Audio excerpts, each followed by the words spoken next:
It's interesting. Cats have like a ton of scalp motion.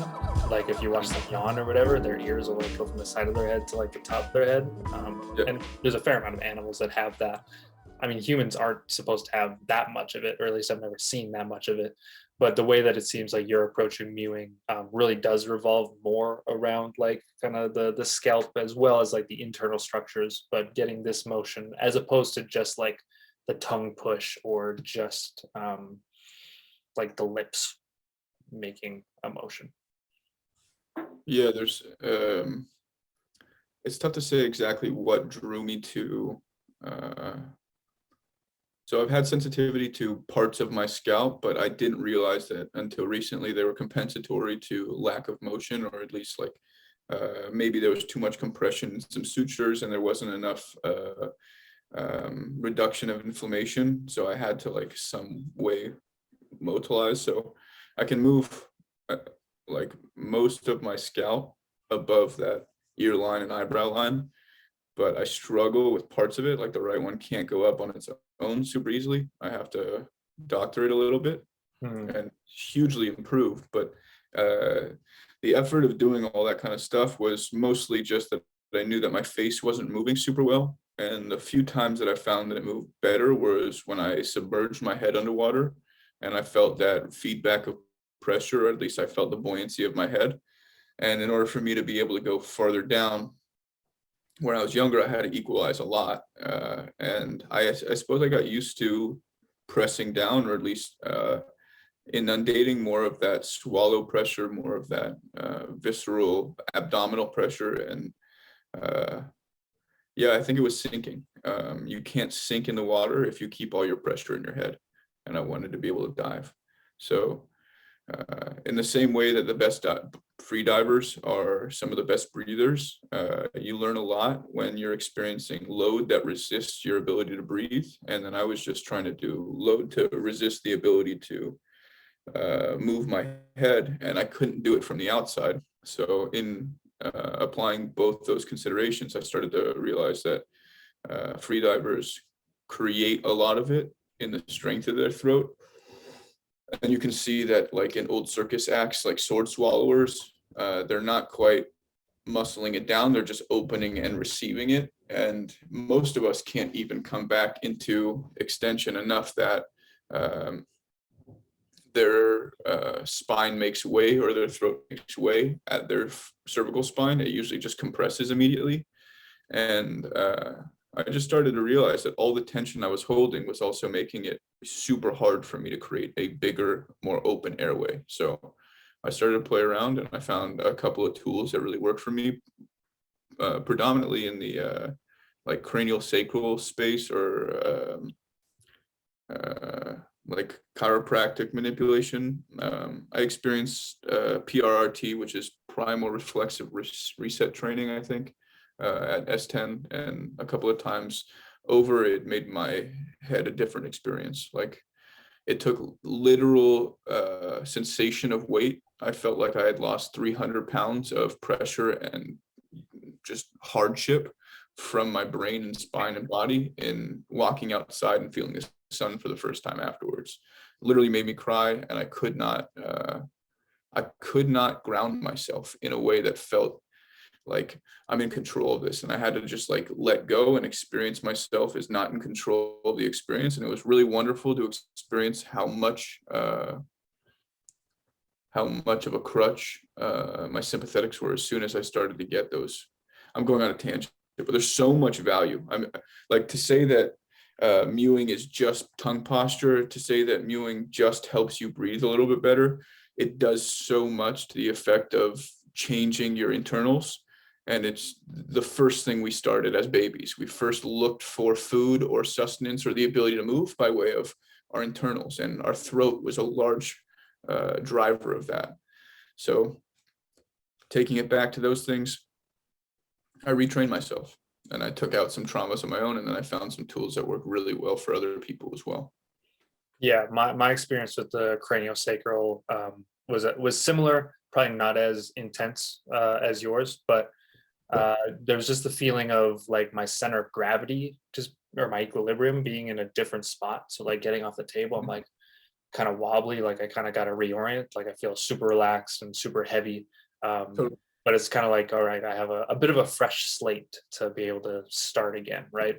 And that's probably where you started to find the mewing being the thing that gave you the more sustainable like change, or gave you the effort or the way you could effort yourself into your body without going back to your old holding patterns. And what were some of those like holding patterns? What were some of the stuff that you had to let go to really like get the most out of, or the most change? um, I have a really expressive face, and I think that a lot of the things that I habited when I was a kid would show off how I felt about things, because after some head injuries, like I built out a lot of that coordination of my face, and maybe because I was compensating, my face was showing up my expression or making my brain feel things that my body wasn't able to communicate all the way down, or at least like feel comfortable communicating that much input for.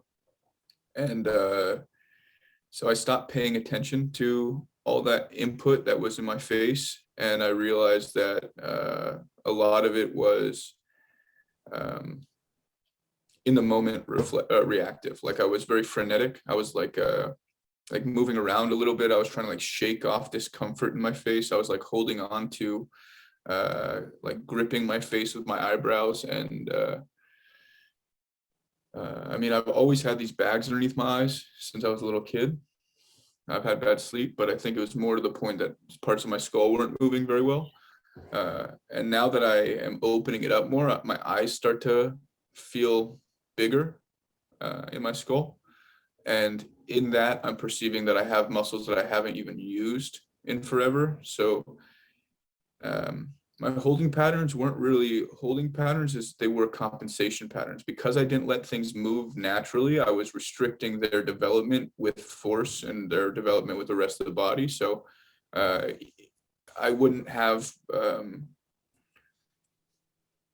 my smile maybe wouldn't also communicate to my eyes, because I have a habit of like holding my eyes or wincing my eyes and not being aware of what if I were to have like more broadness in my eyes while I was looking around. Uh, my eyes wouldn't be winced beforehand, so there would be like some communication of the face lifting a little bit more. But because I didn't allow that, because my face was stiff down, it looked like I was smiling and happy, but I was thinking about things and I wasn't like present to whatever. So people are always like, "What are you thinking?" Nothing. I'm just happy. I have pain in my brain that I don't know how to register. I don't know what's going on. That's all. Yeah, yeah, yeah. And it seems like you mentioned, there was a lot of like attention or like motion in the face, like at the front. And it seems like a theme with the way that you approach mewing is kind of taking that attention away from the front and bringing it to the back, to the backbone, and obviously to the back of the throat. Um, and I guess a little bit to the bottom as well, kind of the digastric area. I imagine like kind of getting those to build out was what allowed the relief of kind of the front. Yeah, if we think in terms of midline, the things that are neurologically coincidental with like belly and abdomen and pelvis, uh, all the structures that coincide with um, their more underdeveloped points on my pelvis and my head were, you could point out the points that were underdeveloped, like the back of my head and my pelvis would oftentimes rotate or tuck in the same consideration. Like I would let my neck flex forward, even though I was lifting my head, and that would be the compensation of the tucking of my pelvis. And I have an injury to my hip that I received a bicycle handlebar into my hip when I was about 11 or 12, and it like punctured my hip about an inch deep. And I remember throwing up right after it and just lying down in the street.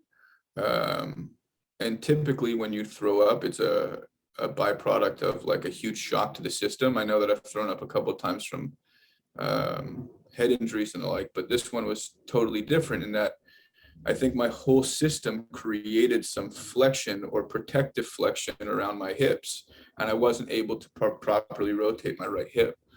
So it's been like a effort of like me dragging myself around from my left hip for forever. And that same relationship fixed into my jaw and the side of my head.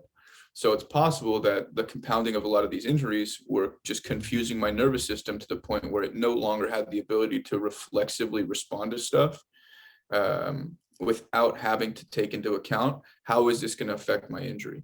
The muscles on the front of your body are driven by a more accessible neurology. So in practicing that habit, you're likely practicing an absence of inhibitory action, or the preventative mechanism from the other side of the body, the muscles that help agonize the function. And if we get so focused on being in that really nervous area, we're not going to be super skeletal, which makes us more heavy, which makes us more neurally available and more sturdy in our communication through our framework. Yeah, I built out the back of my body by way of finding out how to become more sedated and relaxed in my midline. And it started to happen on its own, but I've consciously added some stuff to make it happen faster. Would you say the tongue is one of those easy to access neurologically, like front side muscles? Or is it like kind of where the front of the tongue is and the back of the tongue isn't? And I know when people generally do their mewing efforts, it's very tongue driven and not very back of body throat driven, potentially for that reason. Yeah, I think that's because their mandible is understable, or it's impacting their hyoid or something that's creating a continuous over-oxidative effect in areas that are not saturating, meaning the tissue associated is probably not in a safe framework to be out of tension. So it's holding or preventing the range that might be at compromise. It might be an end range compromise where a lot of us hold our chin back and we have a underbite, or sorry, an overbite, excuse me. That's oftentimes a lack of development of the mandible. And because the mandible is not sturdy, there's nothing for the tongue to push down on. And so the tongue is always reaching for stability, and the tongue cannot create stability inherently if there's no stability for it. So the biting aspect of, or the digastric stuff, the stuff we do underneath the chin, is largely for the effort of building out the underside of your tongue and how it connects to the hyoid and the throat muscles so that they don't get pushed into by the jaw. Because that's what makes people black out usually when they get hit in the chin. It's that there's so little stability right there behind the chin muscles that their airway and everything else does too much for it to be coherent, because it usually, for most of us, we're driven off of oxygen. We're not capable of spending prolonged periods of time CO2 with our CO2 building. And that's because we're having an influx of inputs with very little extraneous inputs. So it's a bunch of interoception. And so we're learning, or we're hearing a bunch about ourselves, but that puts our brain into, oh my goodness, threat mode. And so most of us don't like to do that. In conditioning that, you create a lot more global stability just because you're not oxidizing places that are like seeking or in need of sensation because they're otherwise not interoceptive. This episode of Monkey Bars is sponsored by the Mewing with MoveMed online course that you can get right now at movemed.net. If you want to be guided through the applications of some of the theories that we talk about on this podcast, this is going to be a great place for you. And just in general, if you're dealing with any neck pain, jaw pain, or headaches, or just anything upper body related, getting this stuff to feel more connected will probably change the outcomes and the effectiveness of everything else that you're doing. So check it out, Mewing with MoveMed online course. Where are the places that you might think people would get caught up and over focusing on when doing the mewing? Would it be potentially like the tongue if they've been again coached to like push it up a lot? Is it around the teeth? Engorging the tissue of the mouth is something that's different. So you should have softness in your mouth. And I think majority of people are really tense in their mouth. So they'll find that through these exercises, in sustaining a lot of them, they'll get fatigued tremendously fast. And soon after fatigue, they'll feel like they don't have a whole lot of ability to repeat the action a ton of times. And so learning how to get good enough to repeat it for the time suggested and going to the far end, so 30 seconds being the low end, 2 minutes, for example, being a high end, getting that is going to produce so much more reward out of the tissue relative the time it needs to take to resaturate, to rehydrate, and to maintain a passive resting state that bears more weight. Because the bigger it gets, the more saturated. So say your chin goes from your teeth being 3 teeth behind your 4 teeth to being right underneath them. That much jaw space is a lot more weight, a lot more ballast that you're going to have to cognify for your whole body to balance your head. So either you're going to reduce tension and support it throughout the body more globally, or you're going to increase tension and you're going to isolate and localize it.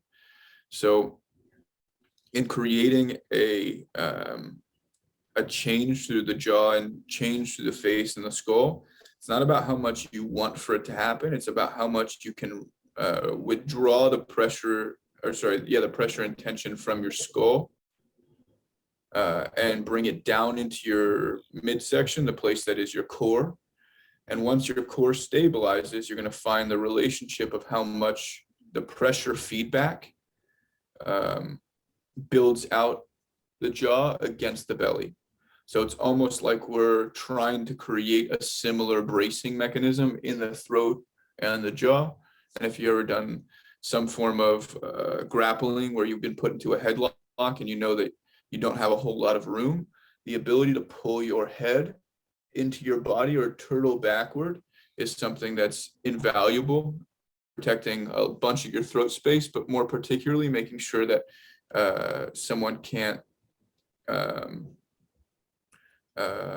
take away your ability to breathe or perceive your ability to breathe. Because as soon as there's enclosure and people panic, there's always some perception of less oxygen. And if your brain can perceive less oxygen, then it's going to immediately start to inundate trying to do all the stuff with less fuel. So it's either going to take in more effort to pull in more fuel through a shorter hole, and thereby creating more inflammation because you're essentially resisting yourself, thinking the panic is the tension when the tension is the panic.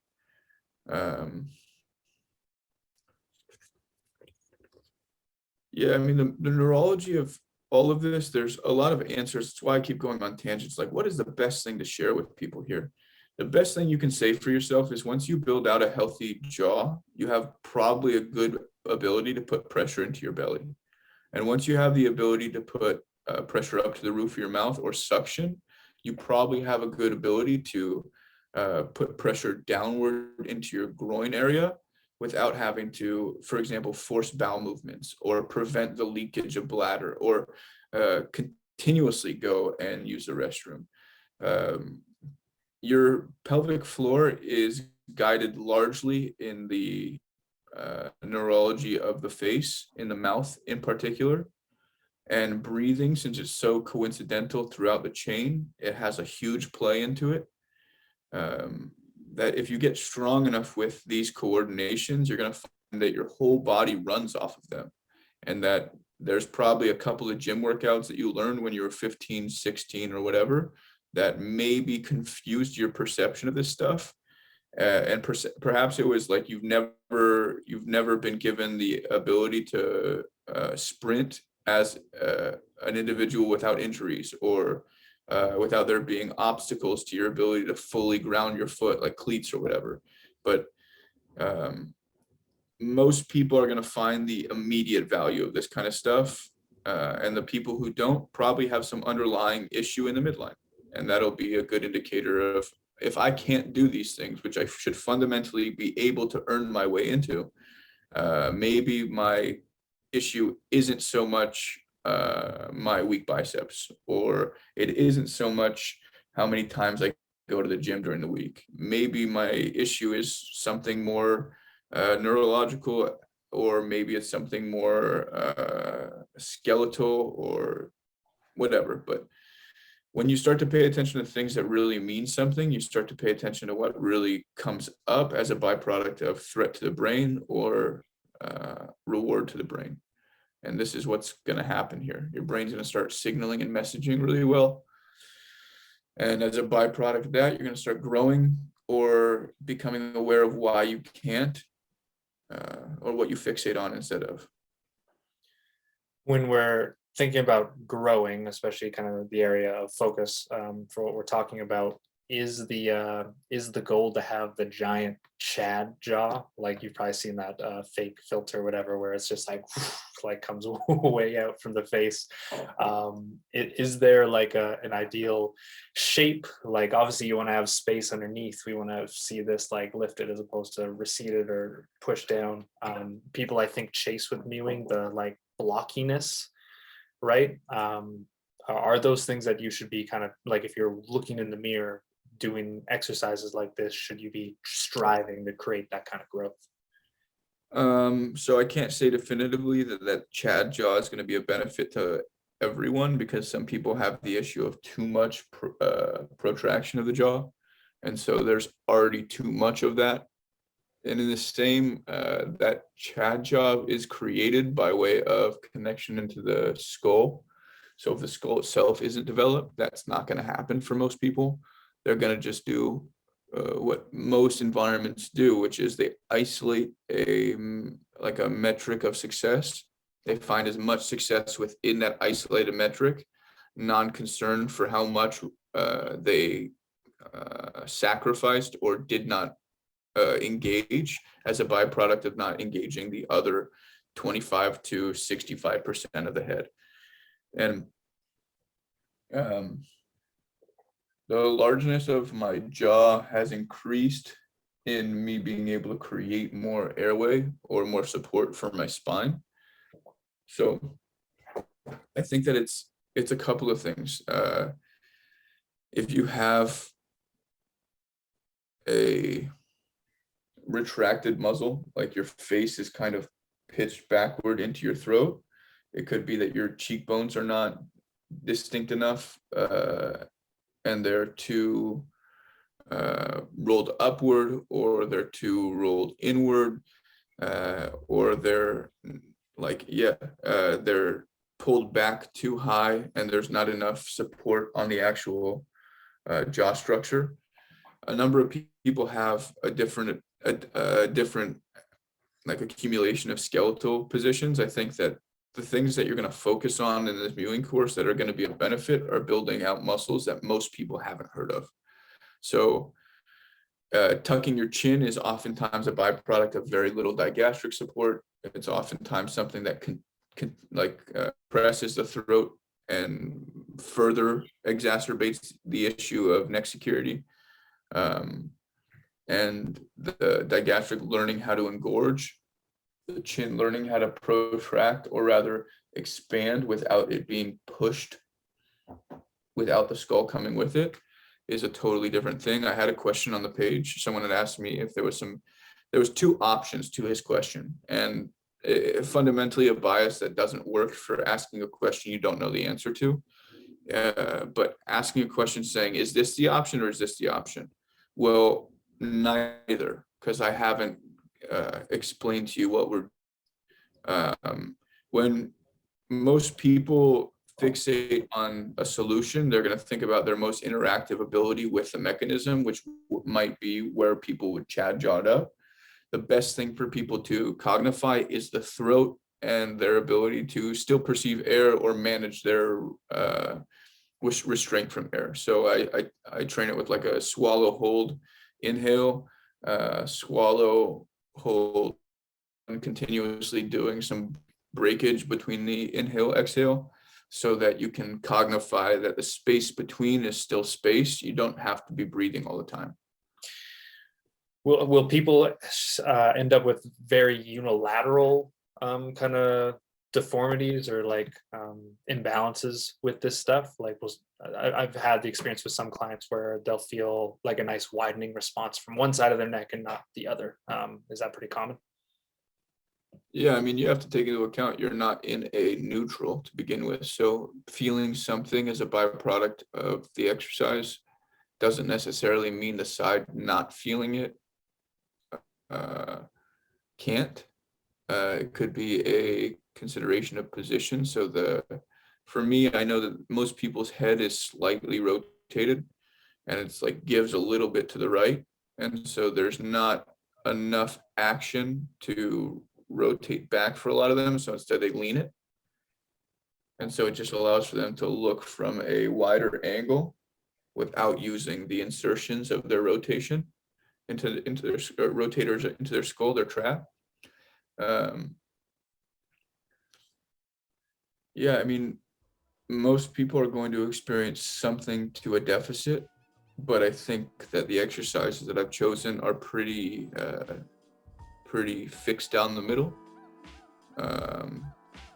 And for what that's worth, people will become aware of discongruity much more easily as a byproduct of these exercises.